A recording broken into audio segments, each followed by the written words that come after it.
What's up, everybody? Welcome to Podcast Now. I'm Alex. In this video, I want to discuss if Ubisoft hates Skull and Bones. Now, there's a lot to unpack with kind of different variations of what I want to talk about, but I want to quickly open things up by asking you guys and also telling you guys that I truly do love making these Skull and Bones videos. I really love talking about the game, and it seems like when I do, you guys really seem to enjoy it as well. So if you want me to continue making videos on Skull and Bones, which I do periodically, make sure you guys leave a like, make sure you guys comment in the comments below, even, just to suggest further videos that I could talk about for Skull and Bones. That would totally be very, very helpful for me. And we're a very community-based channel here, so if you guys leave suggestions of what you want me to say or make for Skull and Bones videos, I will 100% get back to you, and I will make that. So, okay, so for this video, it's a little tough. It's a little dicey to talk about because I don't want to kind of just throw out there that, like, the people making this game hate the game. I'm not really saying that, and I'm not even necessarily saying does Ubisoft, like the publisher,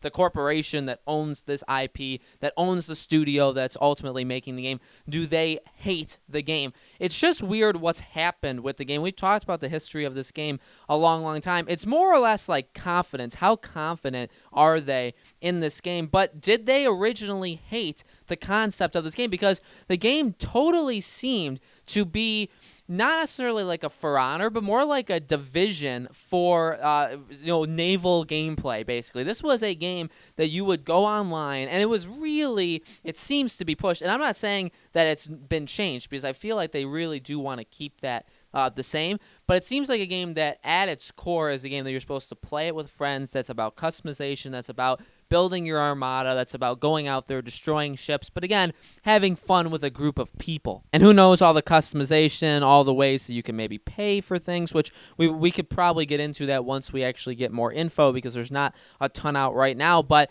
that was really the basis of this game, and I don't think Ubisoft hated that part. And I don't think, I think, again, that is going to be the thing that kind of comes back around, that this game is going to be very heavily grounded in that. But when it comes to what has been changed, we've, again, talked about that a lot, too, is clearly this game has gone through some major, major reworkings. We haven't really seen games do what Skull and Bones has done in recent memory, especially games that's by a company that is pretty darn big. I mean, Ubisoft is one of the biggest publishers out there, and I don't really remember the last game, or can think of even the last game that's shown itself, that's come out there, that's been very, very, highly in the minds of lots of people, and, testament to them. It's a good idea. People want naval games where you're on your ship and you're destroying other ships. People want that because people are still talking about it and people are still interested in it now, even though, again, game comes out or game gets announced, gets revealed, has a lot of strengths but also has a lot of weaknesses. People get very, very mad at those weaknesses, and then the game goes completely dark, basically gets pulled, and we know they're basically reworking the entire game, and it's going to kind of re-reveal itself, right? It's been delayed, it's been pushed back. We don't even know if it's coming out in 2020. It can come out anywhere after March, I believe, of 2020, but could come out even in the beginning of 2021. And I do want to maybe make a video on that as well. I don't really see where it fits in 2020, but we'll have to ultimately see. Depends on where Watch Dogs lands, Watch Dogs Legion, and also depends on where the new Assassin's Creed game lands, because that's ultimately also the question.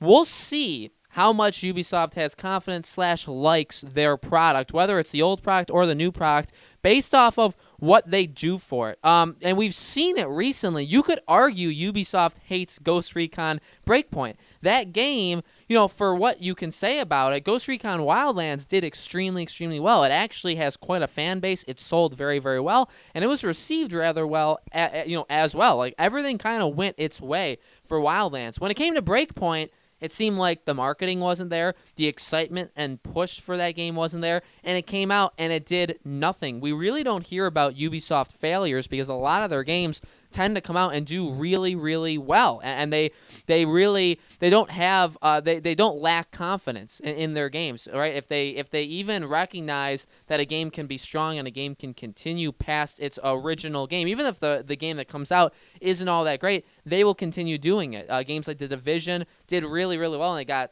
sequels. For Honor was a game that did really well. You'd think it would get a sequel eventually, and maybe it will, but until then, it's just getting DLC after DLC. So you don't really hear about a lot of the games that they leave on the wayside because they leave them. You just flat out kind of forget that they even happened and that Ubisoft was behind them because they move on to a bigger thing. So Skull and Bones is interesting because it does show confidence that they want a powerful game like this, that they see that there is 100% a market for a game like this. And again, you have to believe that they want the game to be a certain way. The whole, again, like that kind of Division-y feel, or even Ghost Recon feel of a game that you are on your ship and you're the captain. You can go around with other people, and they can either be on your ship or they can be on other ships, and you can do all those kind of things. Like, that is very, very powerful, and they've done those kind of games before, just not on a ship, right? Again, Ghost Recon and The Division are both really, really good examples of the kind of games that stand out and are better when you play them with a group of people rather than when you play them single player. And that does kind of suck. That's not necessarily the game I want, and I feel like that is part of the displeasure of the game. Obviously the going on land thing was a really, really big part of it, and I know some people would argue you can go on land, but to what extent and what exactly people were expecting you to do. That's the bigger portion, is what were people expecting you to be able to do in this game and what they didn't see when this game was actually revealed. So that was really one of the biggest problems, was the land, but also it definitely seems like it's more fun when you play it with people. And while, yeah, there are people I know, there's Tyler on this channel, and I have friends as well that, could get this game. I could call up my friends, and I'm guaranteed at least one of them will be getting this game on PlayStation, or if it's cross-play or whatever, like, I'll be able to play it with somebody, but I'm just a gamer that does prefer to play games by myself, and you don't have to agree with that. You could be one that wants to play with others, and that's totally cool, but that's where kind of the split came, and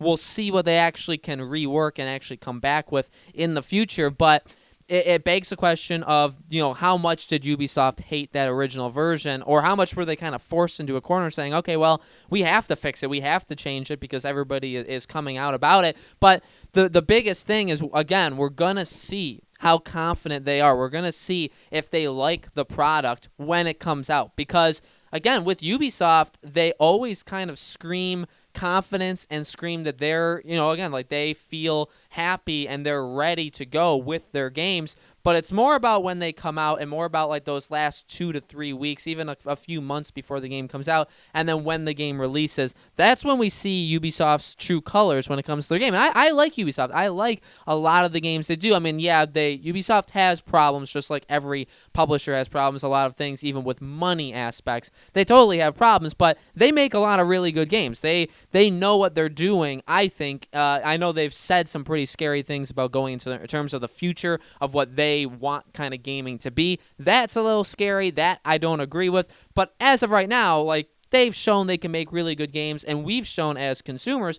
that we buy their games. So for them, it really comes of how confident they are when the game comes out. And it's really just super worrisome and tough, I think, are two solid words to describe it, of when the game will release, because that's another thing. I feel like, I wonder if Ubisoft has resentment about this game, because it's like, okay, we wanted this game to come out a long, long time ago. This was supposed to be that gap. We didn't have an Assassin's Creed plan. We didn't have a Watch Dogs plan, and we were going to fill this part of the calendar year with this game. And yeah, they have other games. Again, they have the DLCs for Honor. They had Ghost Recon. They had The Division 2. Like, they've had other games, but like, I'm sure at some point, when you're looking at when you're a publisher, when you're that big, you look at, the year and you say, okay, well, where are these games going to fit? This game had a lot of success here, so we're going to put it here. But like, you fill out the calendar. You can't put too many games very, very close to each other because you want them all to sell well. So you have to imagine at some point they had Skull and Bones on there. They said, this is where we kind of expect it to come out. Hopefully they don't force developers to rush through things, but you have a rough plan of like, okay, well, hopefully this releases in this 5-month area. And we're going to dedicate those 5 months, hopefully, to that game. And then now that it's been pushed, now you have it coming out again in the times of Watch Dogs Legion, Assassin's Creed, and who knows what other Ubisoft properties. So it could very well just be a thing where it's like, hey, we didn't like the original version. This new version, yeah, it could be okay, but you know what? Like, you had your chance, and you could have came out, or like we